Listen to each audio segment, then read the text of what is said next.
Sistem saraf tersusun dari jutaan sel saraf neuron atau berbentuk serabut yang paling terhubung untuk persepsi sensor, aktivitas secara sadar dan tidak sadar, serta perkembangan ingatan.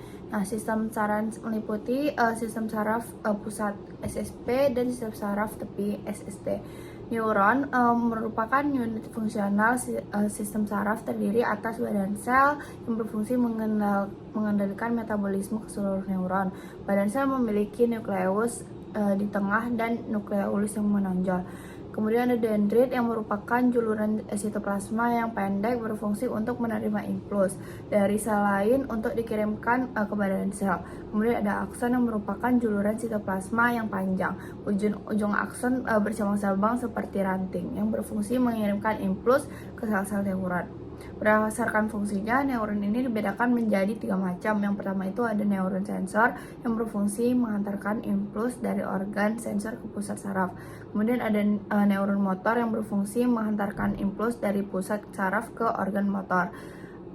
Kemudian ada neuron konektor yang berfungsi menghubungkan neuron yang satu dengan neuron lainnya. Nah, berdasarkan sektornya, neuron dapat dibedakan menjadi 3 macam. Pertama ada neuron multipolar, kedua itu ada neuron bipolar, yang ketiga itu ada neuron unipolar. Kemudian sel neuroglia itu adalah sel penunjang pada susunan saraf pusat yang berfungsi sebagai jaringan ikat. Nah, sel glia ini dapat membela secara mikosis. Jenis-jenis sel glia yaitu yang pertama ada astrosit yang berfungsi sebagai lem yang menyatukan neuron-neuron. Yang kedua itu ada oligodendrosit, bentuk menyerupai astrosit tetapi memiliki badan sel yang lebih kecil yang membentuk lapisan mielin untuk melapisi akson. Yang ketiga itu ada mikroglia yang berfungsi untuk pertahanan tubuh. Yang keempat itu ada sel ependima yang merupakan membran epitelium yang melapisi rongga cerebral dan medula spinalis. Pertama itu ada prasinaps, yang kedua itu ada celah sinaps, yang kemudian ada pasca sinaps. Yaitu pada celah sinaps terdapat substansi kimia neurotransmitter yang berperan mengirimkan impuls. Nah, proses pengantaran impuls saraf melalui sinapsis disebut transmisi sinapsis. Impuls saraf adalah rangsangan yang diterima oleh reseptor dari lingkungan luar kemudian dibawa oleh neuron yang menjalari serabut saraf. Kemudian gerakan terjadi akibat impuls diterima oleh reseptor dan disampaikan ke efektor. Gerakan dapat dibedakan menjadi 2 macam. Yang pertama itu ada gerak sadar, adalah gerak yang terjadi karena disengaja atau disadari. Kemudian yang kedua itu ada gerak refleks, gerak yang tidak disengaja. Kemudian penghantaran impuls dalam neuron terjadi secara reproduksi yang melibatkan peran pompa ion Na+ dan K+. Dalam tahap istirahat, neuron tidak menghantarkan impuls. Tahap depolarisasi yaitu di bagian luar membran menjadi bermuatan negatif dan bagian dalam membran menjadi bermuatan positif. Nah, tahap repolarisasi itu saluran Na+ tertutup dan tidak aktif, sedangkan saluran K+ terbuka. Sistem saraf pusat meliputi otak dan sumsum tulang belakang. Pada otak maupun medula spinalis terdapat lapisan pelindung dari jaringan ikat yang disebut meninges. Meninges terjadi atas 3 lapisan. Pertama ada pyometer, adalah lapisan terdalam. Kemudian ada arachnoid, adalah lapisan tengah, mengandung sedikit pembuluh darah. Kemudian ada 2 meter, adalah lapisan terluar, tebal dan kuat. Nah, otak maupun medula spinalis memiliki substansi abu-abu dan substansi putih. Substansi abu-abu membentuk bagian luar otak dan bagian dalam medula spinalis. Spinalis putih membentuk bagian dalam otak dan bagian luar medula spinalis. Otak tersusun atas neuron. Bagian-bagian otak yang pertama itu ada cerebrum, otak besar. Cerebrum mengisi bagian depan dan atas rongga tenggorok. Bagian luarnya tersusun dari substansi abu-abu yang disebut korteks cerebral, sedangkan bagian dalam tersusun dari substansi putih yang disebut nukleus basal. Korteks cerebral terbagi menjadi 2 belahan, yaitu sisi kanan dan sisi kiri yang dihubungkan oleh corpus callosum. Area fungsional korteks cerebral itu pertama ada area motor primer, kemudian ada area sensor korteks yang meliputi area sensor primer yang berfungsi menerima informasi nyeri, tekanan, suhu, dan sentuhan. Kemudian ada area visual primer yang terdapat di lobus occipital. yang berfungsi menerima informasi dari retina mata. Kemudian ada area auditori primer yang terdapat pada atas lobus tempora yang berfungsi menerima impuls pendengaran. Kemudian yang terakhir ada orca olfaktori primer yang terdapat pada permukaan medial lobus tempora yang berkaitan dengan indera penciuman untuk persepsi rasa seperti manis, asin, asam, dan pahit. Nukleus basal merupakan pusat untuk koordinasi motor. Dan cephalon terletak di antara cerebrum dan otak tengah yang tersembunyi di balik hemisfer cerebral. Bagian-bagian di encephalon itu ada thalamus yang berfungsi menerima dan merusakkan impuls ke korteks otak besar serta berperan dalam sistem kesadaran dan kontrol motor. Kemudian ada hipotalamus yang memiliki fungsi mengendalikan aktivitas sistem saraf otonom atau tak sadar. Kemudian sebagai pusat mengandung emosi. Yang ketiga itu memengaruhi keseluruhan sistem endokrin. Epitalamus itu berperan dalam dorongan emosi. Kemudian sistem limbik itu adalah struktur-struktur otak depan yang mengelilingi otak. Sistem limbik ini berfungsi dalam pengaturan emosi, mempertahankan kelangsungan hidup, serta pola perilaku sosioseksual, motivasi, dan belajar. Mesencephalon itu adalah otak tengah. Nah, mesencephalon itu berfungsi sebagai jalur penghantar pusat refleks. Yang kelima itu ada pons valori, ada jembatan Faro. Tersusun dari substansi putih, berfungsi untuk mengatur frekuensi pernafasan.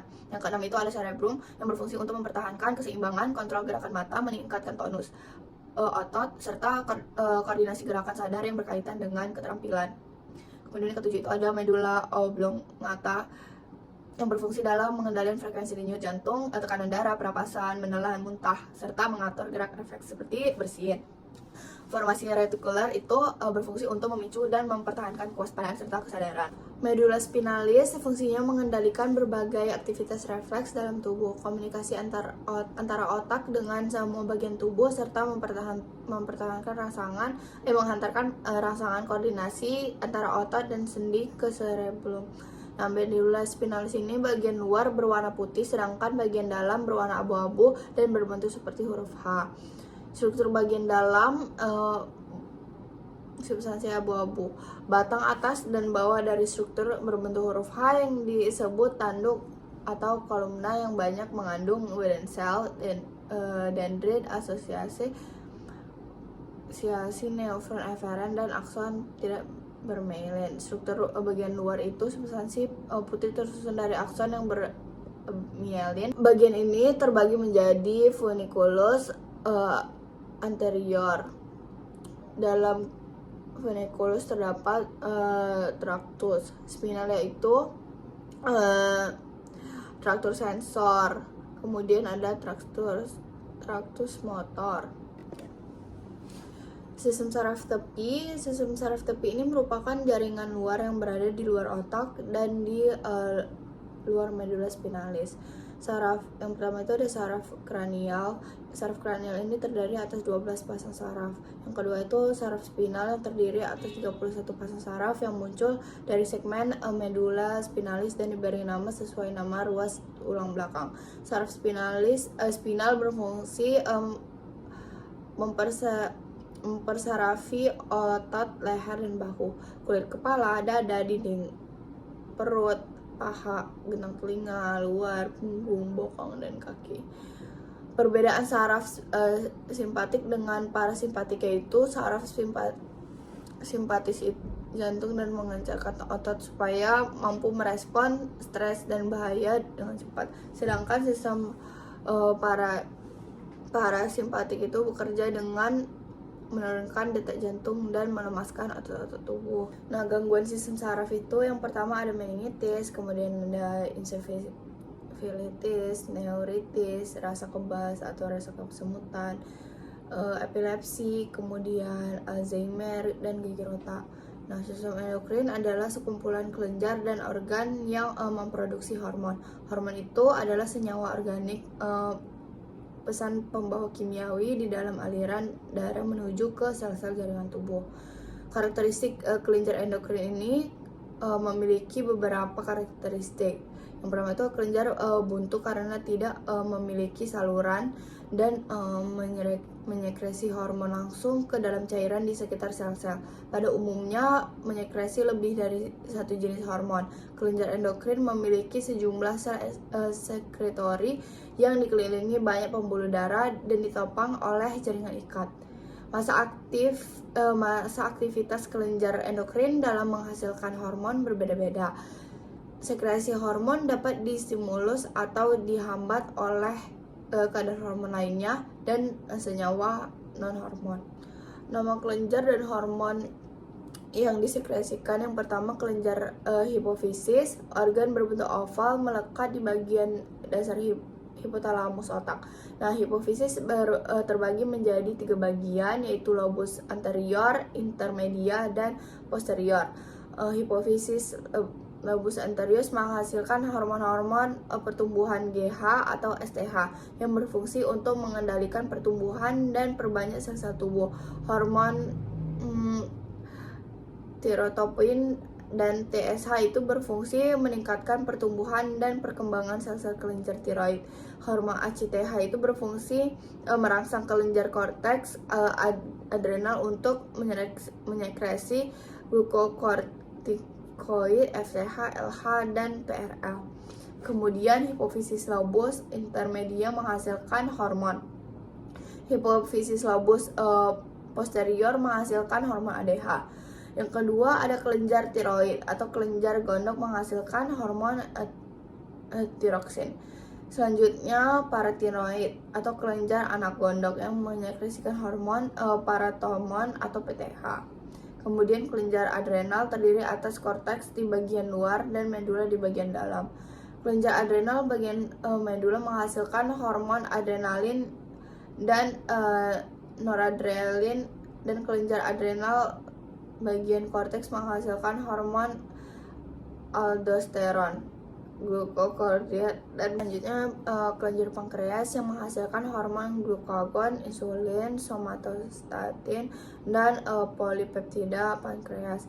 Kelenjar pineal menghasilkan hormon melatonin. Kemudian kelenjar timus menghasilkan hormon timosin. Yang terakhir kelenjar ovarium yang menghasilkan hormon estrogen dan progesteron. Kelenjar testis menghasilkan hormon testosteron. Kemudian kelenjar plasenta menghasilkan gonadotropin, korin, estrogen, progesteron, dan somatotropin. Gangguan sistem hormon yaitu guatisme kekurangan GH, gigisme kelebihan GH, kranitisme, Grave, tulang rapuh, diabetes mellitus, Addison. Perbedaan sistem hormon dan sistem saraf itu adalah sistem hormon bekerja dengan cara mensekresikan hormon, sedangkan saraf bekerja dengan mensekresikan neurotransmitter yang dihasilkan di ujung akhiran saraf.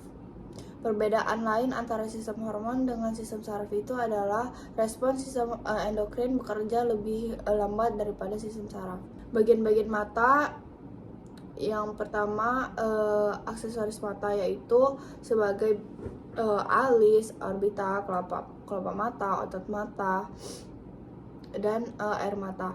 Yang kedua itu ada struktur mata. Yang pertama itu adalah lapisan luar bola mata, yaitu tunica fibrosa, sklera, kornea. Lapisan tengah bola mata itu adalah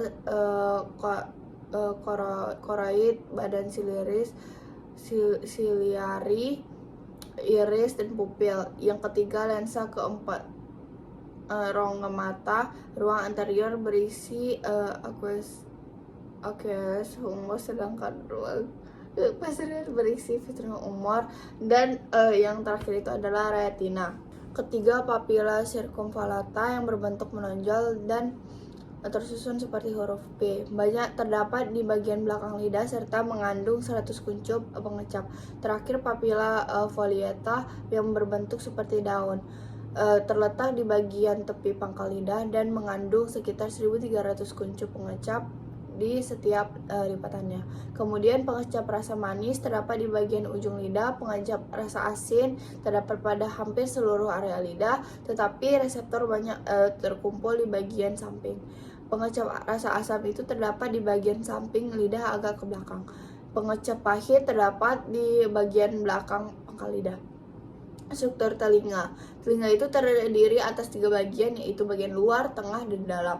Telinga bagian luar itu meliputi bagian-bagian seperti pinna atau auricula, yaitu daun kartilago dan membran tympanum. Telinga bagian tengah meliputi tabung Eustachius dan ossicle auditory. Telinga bagian dalam terletak di bagian tulang temporal yang terdiri atas 2 bagian, yaitu labirin osea dan ruang Verruco yang berisi cairan perilimfa, dan juga labirin membranosa yang terletak di dalam labirin tulang yang berupa serangkaian tuba berongga dan berkantong yang berisi cairan endolimfa.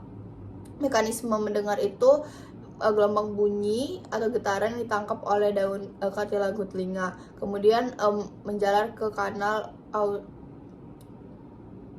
auditory eksternal yang membentuk getaran pada membran tympanum yang menjalar ke ossicle auditory menuju ke fenestra vestibuli, terbentuk gelombang tekanan pada perilimfa skala vestibuli yang menjalar ke skala timpani yang menyebabkan getaran pada membran barsilia. Sel-sel rambut yang melengkur memicu impuls saraf, kemudian menjalar ke serabut saraf vestibuloclear yang menjalar ke korteks auditory di otak dan terpresentasikan. Mekanisme cahaya yang dipantulkan oleh benda ditangkap oleh mata, kemudian menembus kornea dan diteruskan melalui pupil. Intensitas cahaya yang telah diatur oleh pupil diteruskan menembus lensa mata ke retina. Nah, daya akomodasi lensa mata mengatur cahaya agar jatuh tepat di bintik kuning retina. Pada bintik kuning, impuls cahaya disampaikan oleh saraf optik ke otak. Cahaya yang disampaikan ke otak akan diinterpretasikan sehingga Anda bisa mengetahui apa yang Anda lihat. Nah, mekanisme menghidup itu gas masuk ke hidung, larut pada selaput mukosa, kemudian merangsang cilia sel reseptor. Rangsangan diteruskan ke otak untuk diolah. Nah, jenis bau dapat diketahui dan bisa menghirup. Jenis papila itu adalah lidah yang dapat dibedakan menjadi 4 macam berdasarkan bentuknya, yaitu yang pertama itu ada papila filmoris yang berbentuk kerucut kecil menutupi bagian dorsum lidah dan tidak mengandung kuncup pengecap. Yang kedua papila fumiformis yang berbentuk bulat, banyak terdapat di dekat ujung lidah, mengandung 5 kuncup mengecap pada setiap papila. Gangguan sistem indera itu untuk indera mata ada miopi atau rabun jauh, hipermetropi atau rabun dekat, kemudian ada presbiopi atau mata tua, kemudian ada astigmatisme atau mata silindris, terus kemudian ada katarak dan lain sebagainya. Untuk indera pendengaran yaitu tuli saraf, kemudian tuli konduktif dan motion sickness. Untuk indera pembau ada hiposmia atau penurunan reseptor, kemudian parosmia kesalahan penerjemahan bau, kemudian ada kakosmia atau persepsi abnormal atau bau yang tidak enak. Nah, anosmia itu tidak bisa menerima bau dan pilek hidung berlendir berlebihan. Untuk indera pengecap ada sariawan, kemudian kanker lidah, kemudian ada fisura lidah dan mikroglosi dan makroglosi.